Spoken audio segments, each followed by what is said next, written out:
Hello, St. Vincent and the Grenadines. Hello, Caribbean. Hello, world. Thank you for joining us for another exciting edition of Page Turners Plus. Today, we're going to have a conversation with Elizabeth Nunez. She's the author of the last novel we did, Now Lila Knows. Elizabeth is a distinguished professor at Hunter College, City University of New York. She's the author of 10 novels and one memoir. She's been selected, some of her work has been selected by the New York Times as recommended novels. There is, in fact, a literary prize named for Elizabeth. So she has been laboring in the vineyard of literature, of Caribbean literature for a very, very long time. And we are extremely privileged to have her. Thank you so much for joining us, Elizabeth.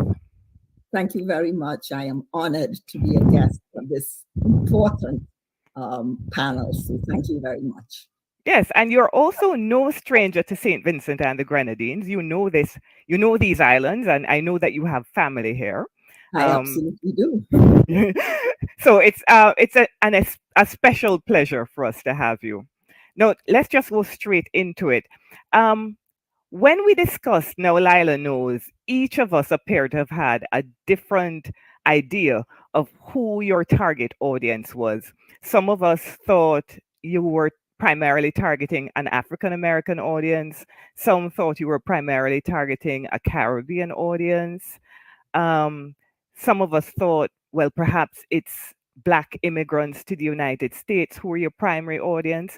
And some of us thought you were trying to target white Americans who have very little contact with Black people. Um, so you tell us, who did you have a primary audience in mind? Um, and were we totally off the mark in all of our speculation? Well, thank you for that question. I think the question about targeting is a publisher's question, is an agent's question. It should not be a writer's question. I am a novelist. I write fiction, not nonfiction. And as a fiction writer, I deal with a specific situation. I have characters moving around in a specific situation. And the reader can make contact with that specific situation. But basically, I'm talking about a human issue. And so if you ask me what my target audience is, it's everybody in the world. If you look at the epigraph to the novel, I cite two people. One of them is Elie Wiesel, who is Jewish. The other one is Martin Luther King Jr., who is African American. But both of them are talking about the same thing. They're talking about that evil can only thrive when good men remain silent. That is what my novel is about. My novel is about injustice. And the question is, do we have a moral obligation to speak when we see an injustice? We can have 1,000 reasons why we would not get involved, as Lila does. The novel is called Now Lila Knows. Hopefully at the end of the novel, she realizes that the 1,001 reasons that she has, which are valid, may not be valid on a human level, meaning that, do we as human beings have that obligation? A fiction writer operates differently from a nonfiction writer. A fiction writer presents you with a specific, as I said, a specific situation, and brings you into it. But the intent is not to stay in this specific situation. It is to see how this situation applies to anybody just as well. Elie Wiesel is not talking about me. He's talking about white Europeans who stayed silent when the Holocaust happened. Martin Luther King is not talking about specifically, I mean, he may be talking specifically about white Americans, but he's talking about everybody. On that question of targeting, this is the problem for the writer, and especially for a writer like me, meaning I'm Black, I'm an immigrant, I'm female. So it's a problem that the publisher has. I don't have that problem. that publisher needs to target my work. So what they're looking at is who's going to buy your work, Elizabeth? Because publishers are concerned with market. Who is their businesses? So that is not my question. And sometimes this infuriates my publisher that I am not paying that attention, but they're not doing their work. They have decided something. Let's take Jane Austen, Pride and Prejudice. I'm certainly not a white woman. I'm certainly not English. I certainly don't belong to the beginning of the 19th century. Yet that novel speaks to me. Publishers have no problem targeting that novel to every audience. But when they come to me, they say, well, Elizabeth, the only people who would be interested in your novel are Black people. They don't even say Caribbean people for the simple reason that they don't think there is financial benefit to them. So there is no financial benefit to them to target Caribbean audience. There is financial benefit to them to target African Americans because that audience is bigger. It's very frustrating for me, extremely frustrating for me, but that's it. So I hope I've answered your question. You have, and actually, you've cleared up some questions we had concerning other authors, because we, for example, we covered Sherry Jones's How the One-Armed Sister Sweeps Her House, which was not marketed in the Caribbean.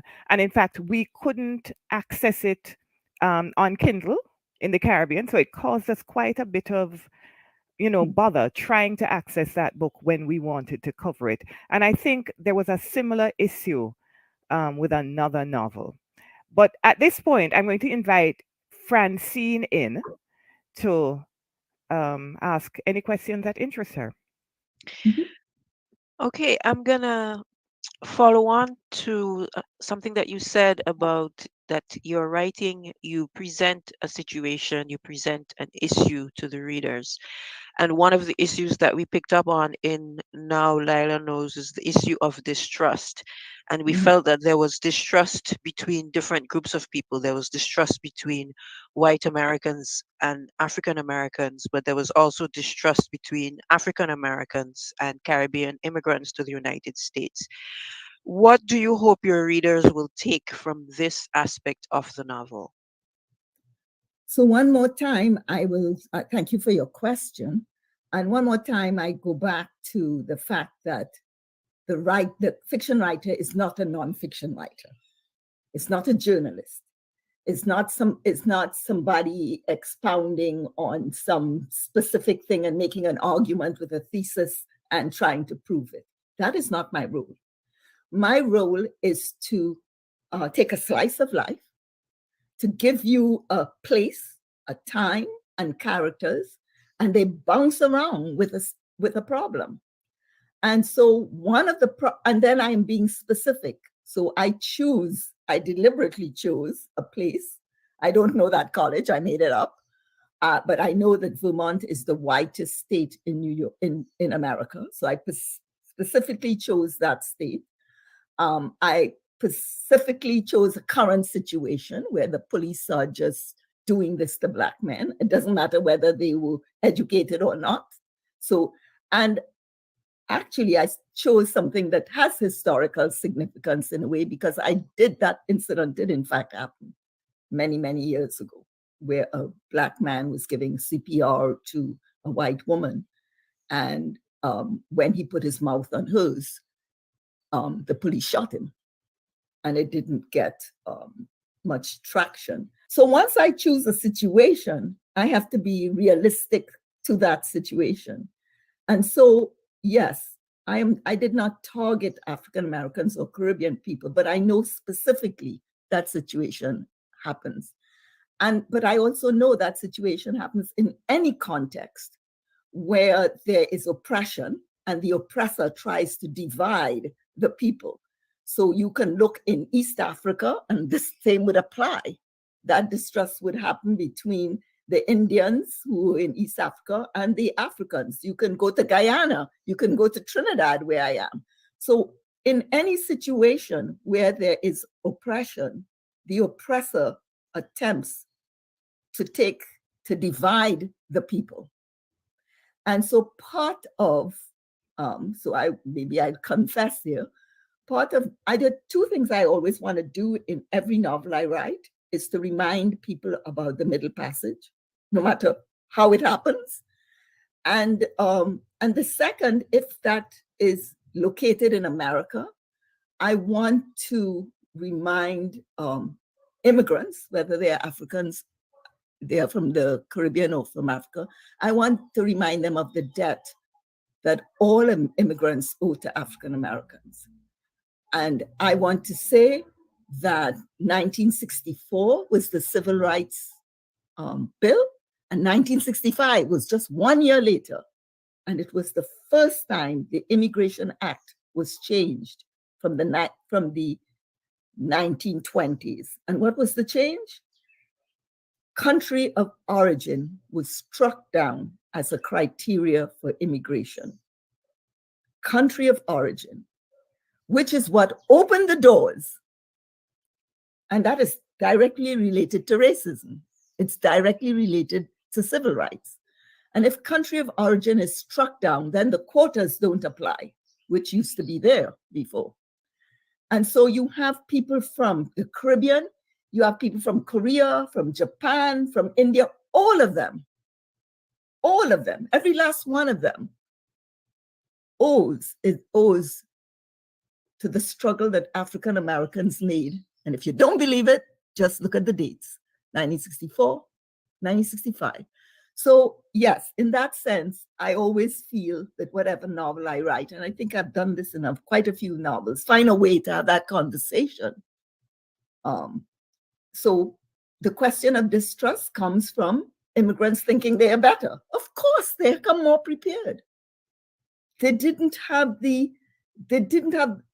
now I'm in Trinidad. I'm walking around and I'm seeing Black people all over me. I just took a plane from New York to Trinidad. The captain was a woman, Black. The co-pilot was a woman, Black. There were first, just on gender, it's gender. There were no men on that plane. Secondly, there were no white people on that plane. I was in the hands of a Black woman captain, a Black woman co-pilot, Black women attendants. Now you would say you're accustomed to that, but I was coming from New York. So I wasn't accustomed to that. In fact, I had called the attendant and I said, how long has this been happening? Right? So you leave a country like this and you go to America, you don't have that issue of someone telling you all the time that you are inferior, someone asking you to question how you look physically, someone having to tell you your intellect is less. You just forge ahead. And so I say the two things have to happen. African Americans have to be more aware of where Caribbean immigrants are coming from, and Caribbean immigrants have to be more aware of the sacrifices of African Americans. It's two things. Kesawa, this is a good time for you to come in because I know you probably have a million questions to ask. Funnily enough, I'll reduce it to one or two. Thank you so much for being with us today. It's a real honor and a pleasure to have someone that's been so involved with the field of Caribbean literature for so long join us to have a conversation about their latest work. And I suppose just bouncing off what you just said about gender, really, I was wondering how you see the kind of state of Caribbean literature now, because I think from my vantage point, it seems like when we think about Caribbean literature, certainly in the UK context, often we think of classic writers and Caribbean literature as being a very male-dominated space. But in recent years, women have really come to the fore. We talked about Sherry Jones, and we mentioned we're going to do Angela Barry. There are so many great women writers, and they seem to really be leading something of a renaissance, can I say? Would that be too deterministic? But, you know, there's this wave of Caribbean literature that they're enjoying so much. And I kind of wondered if you had any thoughts on that, if gender is the big difference now. Thank you for that question. Of course, I'm going to say Renaissance, not the way you pronounce it. And we are constantly talking about Renaissance. I've been on this earth and in this business a very much longer time, I know, than you. So I have seen the waves of, oh, we are in a Renaissance. So here's an analogy. If a tree falls in the forest and no one hears it, did the tree fall? Now, why does no one hear the tree fall? I'm bouncing that question back to you. I just want to give me at least two reasons. Why didn't no one hear when that tree fell? I guess one would be that no one was listening out for a tree in the forest, or people were not in the forest to hear it, would be my two answers. So Okay. maybe the tree was falling very heavy, but you weren't listening for a tree sound. So I'm going to do an analogous with Caribbean writers, and particularly Caribbean women writers. There are wonderful Caribbean writers. There are wonderful Caribbean, but no one's hearing them. No one's hearing them. And if I were to look at my career in phases, moving as a student, moving as a critic, moving as a teacher, first starting as a reader, I put together conferences. At this stage in my career, I am a literary activist as well as a writer. And I'm not blaming anyone, but I am just trying to get readers to understand that they have the power to have the voices of Caribbean writers heard, or they have the power to silence the voices of Caribbean writers. It is not enough to say, I have written a book. It is not enough to self-publish a book. It is not enough to have a gathering. None of these work. The question is distribution. That is what the houses know. It is distribution. It's getting that book all over the place, as well as in foreign countries. It's getting that book to a market. And the answer is a very simple one. You have to buy the book. Because the publishers are not interested. They would sell Jell-O. At one point, they thought the only kind of books Black people would be interested in were body rippers, right? Sexy books, that kind of. That's what they thought Black people. So they started publishing those books, right? So then the more informed Black writers say, but no, we want books of worth, of substance. If you look at the 60s, what did they think? Well, that was coming off the heels of the civil rights movement. So they thought, oh, we want protest books. So we're going to publish James Baldwin, and we are going to publish Richard Wright, and we are going to publish those books. Then they said that phase is over. Right? So my answer to you as an activist, which is where I see my role, I feel it's incumbent on me to get the message out to Caribbean readers that they have the power for us to hear when that tree fell in the forest. They have the power. And that power is only by buying the books. It is not by having a different publishing. And, they say, let's have our own press. That's not the answer, because the small press is going to run into the same problem, distribution. It is not the answer. The answer is to activate the reading audience. So people come and say to me, I love your book. I said, yeah, but did you buy my book? It's not that I want the money. I have a job. I don't need it, But if you buy my book, you're going to buy another Caribbean woman's book. You're going to do that because you're going to say, oh my God, Caribbean people write this? Yeah, I'm gonna follow up. Agree with you 100% there. Simply because I was in Barbados recently, and I was with my big British accent and my British family. We were on holiday together. We went to some of the tourist spots, and they're selling all sorts of things from Barbados. And I'm like, Sherry Jones just had this really famous novel. Where is that among the things you're promoting about Barbados? Do you want me to buy the cup, and you want me to buy the T-shirt? But what about the literature that's being produced here that I know is awesome and internationally recognized? And I would never know that coming into this shop ever. I went to place, and so I went and I asked them. I'd asked them when I went to the shop, do you have this book? Do you have this book? I've heard about this book from Barbados, set in Barbados. I'm on Barbados on holiday. I want to read it. Can I buy it here? And they look book. So I do think there's something to be said about the way that we think people are interested in when they come to Barbados or anywhere. We all have stories to tell. Why would you think that Caribbean people don't have stories that you'd want to be interested in when you're Yeah. in the country? You've come Yeah, to but visit. I want to make the jump. As I told you, I'm in this evolution of the time in my life. And I spent a lot of time blaming publishers. I spent a lot of time blaming bookstores. But I'm going to tell you, bookstore will sell your book if there's a market. Publisher will publish your book if there's a market. So what I'm saying to you, and I've been around Mulberry Bush a little too much. So you can't blame the bookstore and you can't blame the publisher. You can't blame either of them. What you have to blame, what you have to do is to realize you have to have a market. Now, what you guys are doing right now is going to hit some people. And some bookstores would say, hey, I heard this panel about this writer. Maybe I should have that book. That's the only reason they're doing it. The only reason they're doing it is because you've done this and they think maybe one or two people will want to buy the book. So we are spinning our top in mud.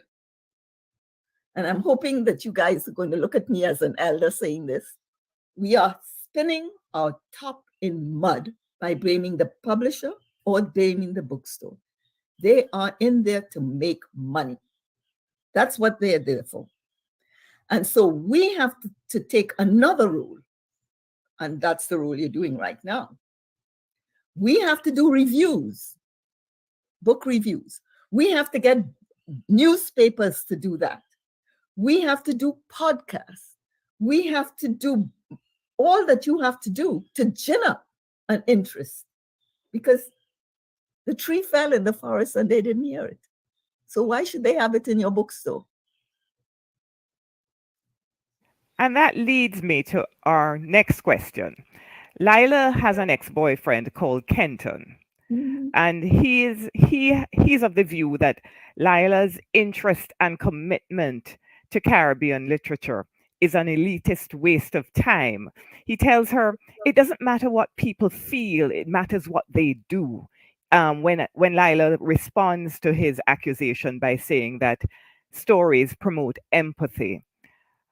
No, you've been speaking about the fact that what we need to do is generate interest in Caribbean literature so that Caribbean people will buy and read these books. How do you respond to a Kenton? How would you suggest that we respond to a Kenton? Because there are a lot of Kentons out there. I think I responded to that specifically in the novel. It is when Lila read A Different Drummer. It is when she read that novel. That was the turning point. In other words, what the power of story.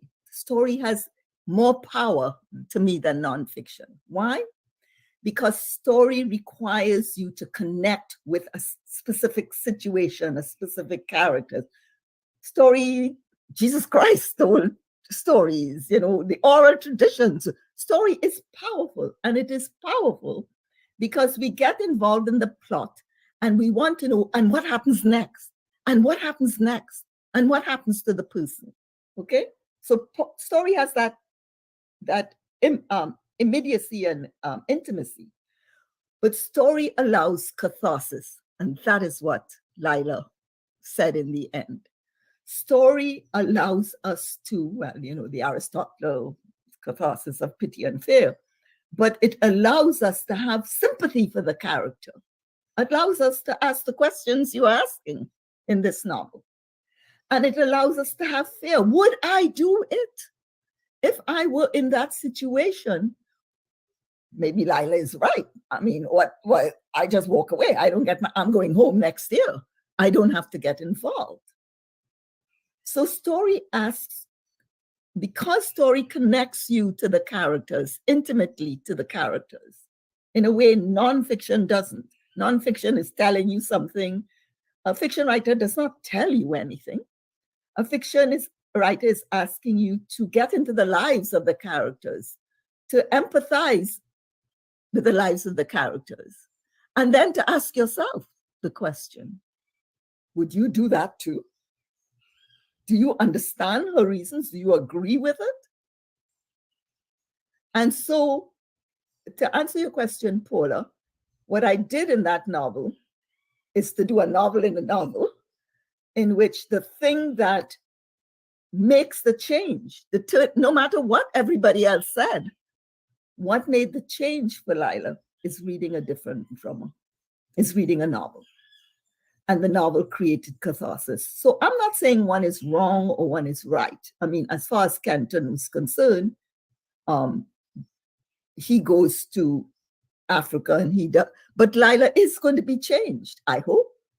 I hope she's not the same woman that she came in the beginning. I hope when she goes back to the Caribbean, she will act. And the thing that has caused her to act, as you know, she's finished with Robert. She does not agree with his point of view, that you stay out of things, that you don't see yourself in the same cause of Black people, which is a Caribbean problem, which is an American problem. I got all these darn bloods in me, and the biggest blood you have is the one on your skin. That's the biggest blood. And that came from Africa. So it's causing Lila not to stay in the shadows. It's causing her to say, I have to identify with the cause of all Black people, no matter where they are. And Story did it. I think Story is, I mean, I have this struggle with, especially with my brothers who read these quick fix books, these good health books. I'm trying to do this with my son. Men tend to do that. They think Story is feminine. And once they realize the power of Story, then that's it. Francine, would you like to come in here? Yeah, I'm gonna ask a sort of a follow-up question since we were talking about, what needs to happen in terms of getting books published in the Caribbean and the power of fiction. Is basically how was your book received? I'm more interested in how it was received in the Caribbean, but also how was it received in North America? Well, I asked Paula that question directly. I said, how did you get my book? Was it my sister who showed you my book? Because my sister is in St. Vincent. She said, no. That was amazing to me. That was an amazing response. I don't know how my book got there. But Francine, I'm going to tell you something that is pretty sad and true, but it is true. White critics opened the doors for Black writers.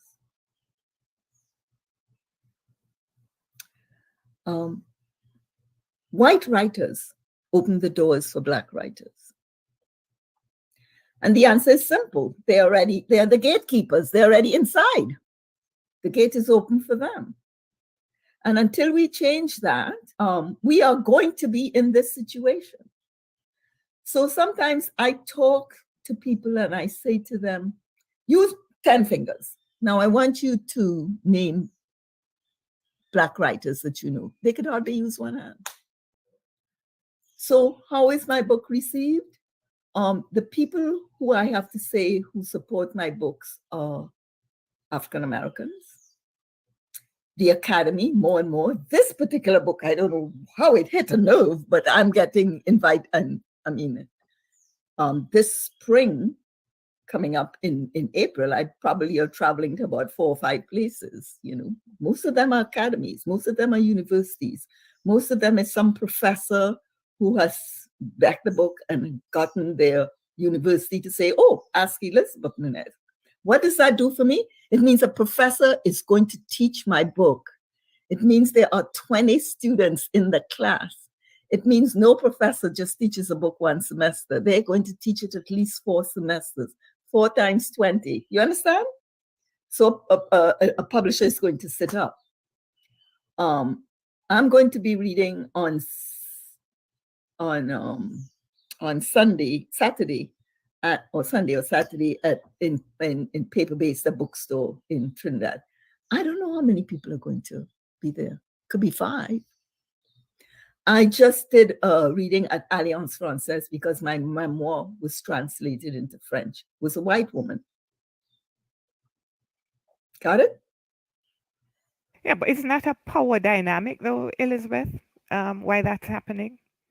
That isn't that because that's where power. That's what I said. Yeah, that's what I'm saying. And so okay. I kind of moved to another place, Paula. This Just very quickly, this summer when I was reading in all kinds of places, but one of the places I read was in Vermont because the book is in Vermont.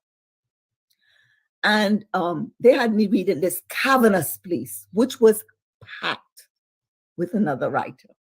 I walked in there and I know that place was there, and they're not there to see me. The audience, all I could see was about 4 Black people or 4 people of color. All the other people are white. But it was my chance to present myself. And the bookstore, usually when I go to things like that, they line you up with the main event, and they sold all my books in a second. The lines, and they kept apologizing to me. Now, the guy who they were there for is a guy called Tom Pulata that I didn't know. But apparently his books have been made into movies with Reese Witherspoon and Matthew Broderick and a whole bunch of people. So after we were finished, I said to him, I want to talk to you. I said, you are a gatekeeper. And I said to him this way, I said, do you know when I say racism is systemic, what do I mean?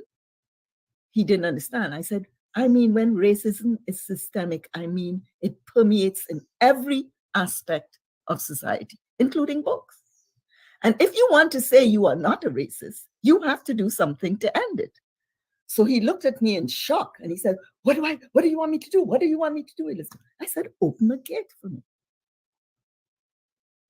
Obviously, what I read and how I talked appealed to these people.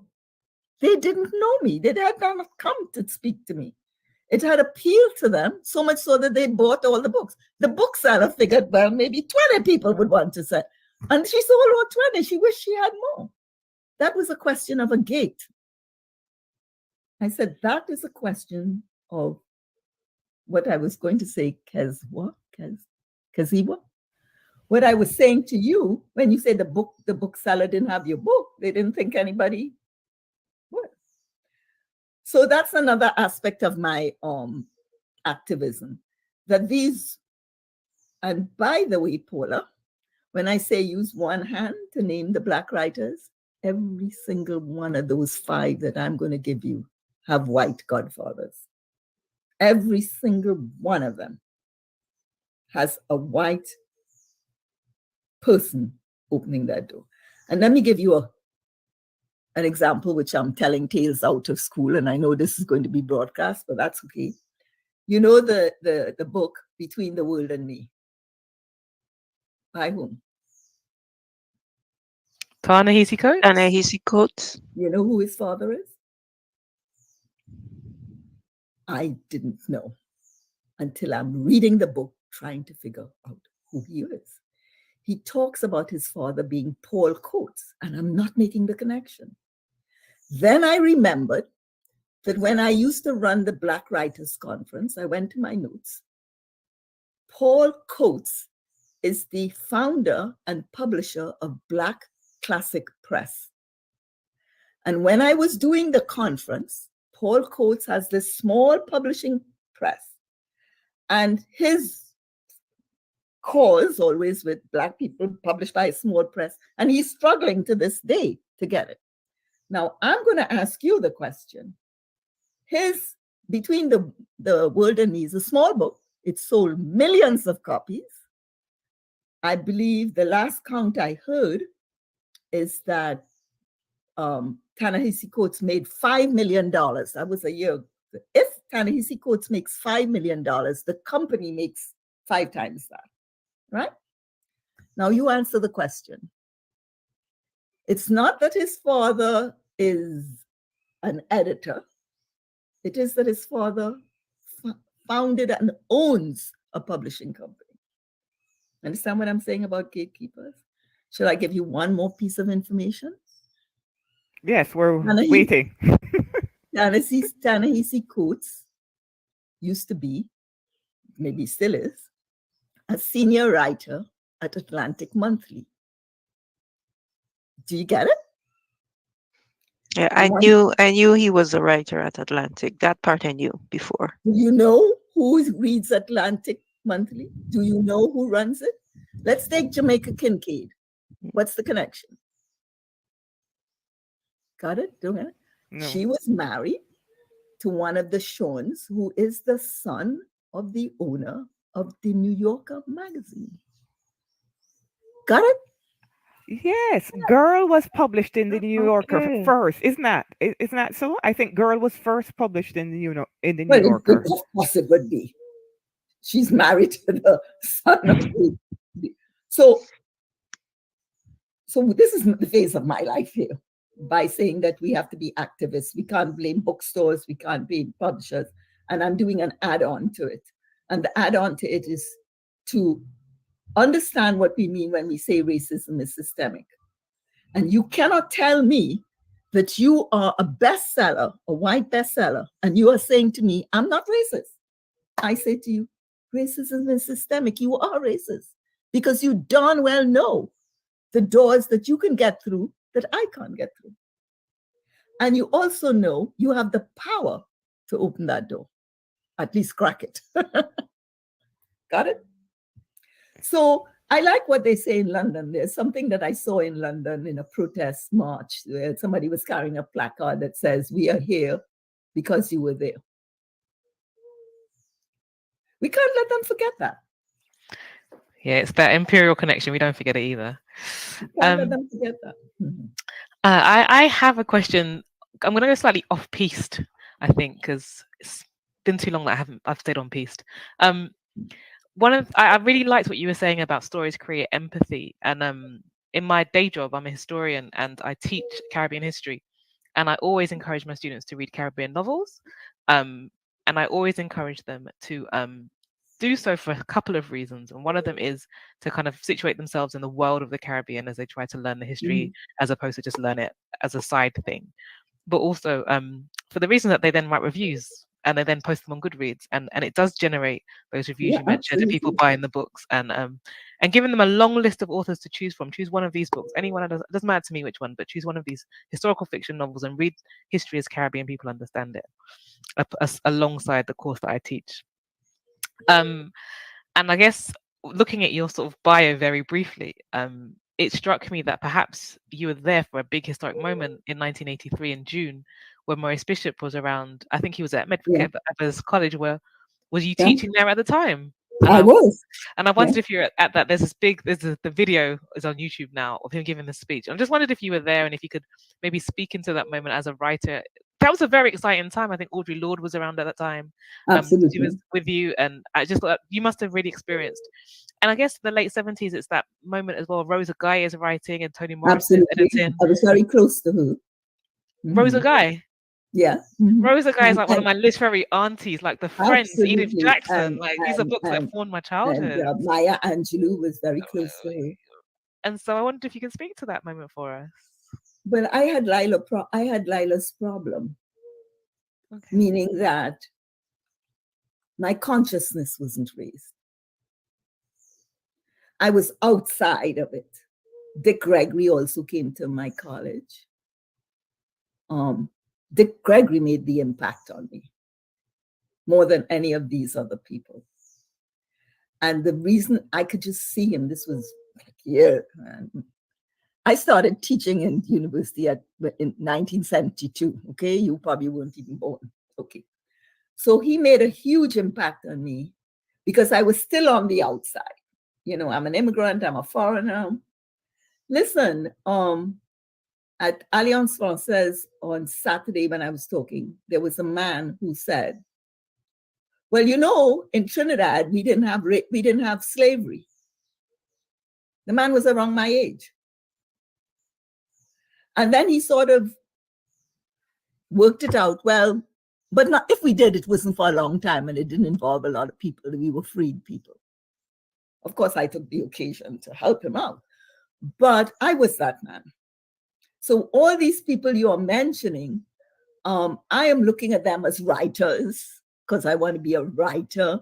I'm not looking at them because Black writers tell a story, but they always, hopefully, will let you know the history. As I said to you, you shouldn't be able to read a novel by me without somebody talking about that middle passage, okay? So Dick Gregory said, at this time, he was at the height of his fame. He was making a lot of money and stuff like that. And he said, when the door was open for me and I stepped out, I stepped in so much blood, it was up to my nose. And I'm sitting down here seeing this man. What blood is he talking about? And that was the impact. That is the big thing that made me say, what blood he's talking about? And then I realized I had walked in there. I thought I was so big and bad. I had these degrees. I was going to teach at Medgavis College. I was this good teacher. What the heck? That's all I'm doing. I didn't stop to think that college was named after somebody who was assassinated. I didn't stop to think that that's how I got my job. I didn't stop to think that's how I got my visa. So I don't know how I'm answering your question. I think I got myself turned around. I hope I'm coming close. No, that's great, because you answered it. You said it was Dick Gregory that had the most impact, and I guess I'll answer it. Nobody made me do it. Okay, all that was happening there was that I was seeing these writers as writers. No, and that's great that you are a historian. So we need you. Nobody made me say, you can't get away with this, Elizabeth. Read the story with deeper intent. Know the history. You can't get away with it. On that very powerful note, we have to wrap up. Now, you will hear Elizabeth reading from Now Lila Knows. It's pre-recorded. Enjoy it. The next time you see us, we'll be discussing Elizabeth Barry's new novel, The Drowned Forest. Thank you for Paula, watching. do you mean Angela Barry's novel, The Drowned Angela. Forest? Oh, I'm so sorry. It's because I have an Elizabeth in front of me. Angela Barry's new novel, The Drowned Forest. Thank you so much for watching. Bye-bye. Bye-bye. Thank you, Elizabeth, as well. Thank you so much. In this scene, Terence, one of the 3 remaining Black professors at that college, is speaking to Lila. So this is just a scene between the 2 of them. Terence was walking down the corridor when Lila spotted him. 2 male students flanked him, one of them speaking to him passionately, his hands punching the air. I didn't expect a visit from you, Terence said to Lila, unlocking his office door to let her in. Sit, sit. He pointed to a chair facing his desk. I shouldn't have talked that way to you before, saying this is not your fight, that I know racism doesn't only happen in America. What I meant was, he sat down and shoved away the pile of papers in front of him. But this is our country, Lila. We have to solve our problems. African Americans have to take the lead. There was an intensity in his voice that compelled Lila to make an admission she had not planned. I saw when that policeman killed Professor Brown, she said. In an instant, Terence's face darkened and rows of thin wavelets crossed his forehead. He pressed his hands on his desk and bent towards her, his shoulders raised, the muscles on his neck strained. Did you tell this to anyone? He asked. I told Robert, Lila said. Robert? My fiance, she said. Back home. So, are you going to report what you saw? Terence asked. I'm not sure it would help, Lila said. The police may not put too much worth in what I have to say. And why is that, Lila? I'm here only as a visitor, she said. And what, Lila? And I can't be sure of what you saw. Lila's fingers twitched nervously. If she reported what she believed she saw, she would have to go to court as a witness. She would need a lawyer, and she did not have money for that. And what would be the worth of her word against the word of an American officer of the law? She was here at the pleasure and goodwill of the U.S. government. It was the U.S. government that had granted Mayfield College permission to hire her. Her work permit could be yanked. She could be sent back home. She knew Terence was waiting for her answer. She looked down on her hands. She could not bear the glare from his eyes. But you did see Lila. His eyes were still fixed on her. You said you saw. I said I saw when it happened. I can't be sure I saw what happened. Terence threw back his head and laughed. It was a laugh without humor, a sad, accusatory laugh, a fine distinction, but a distinction all right, Lila, between when and what. But I don't blame you. Like I said, it's not your problem. You can go back to your sunny island. We live here. We have to face the racism here. I wanted you to know, Lila said softly. To know what? That Ron was innocent. Terence laughed again. My dear West Indian girl, you do not have to tell us that. We know. We have decades, hundreds of years of knowing. The police are always right. Black men like Ron are always wrong, always guilty in their eyes. He began gathering his books and papers on his desk. I have to go. Those students, he pointed to the door. I told them I would meet them in the library. He was dismissing her, but his condescension had irked her too. My dear West Indian girl, he let her leave fast, first standing back politely at his office door to let her pass through, and then he walked away in the opposite direction. He was angry with her. She could hear his footsteps clacking noisily down the hallway, and perhaps she had given him reason to be condescending. She was a coward. She had squirmed her way out of taking a stand with her simpering when and what. And yet, she had a legitimate excuse, sensible reasons for not committing herself to any statement that could implicate her as a witness, that could invalidate the police officer's claim, accuse him of lying. This was not her country. She could be deported.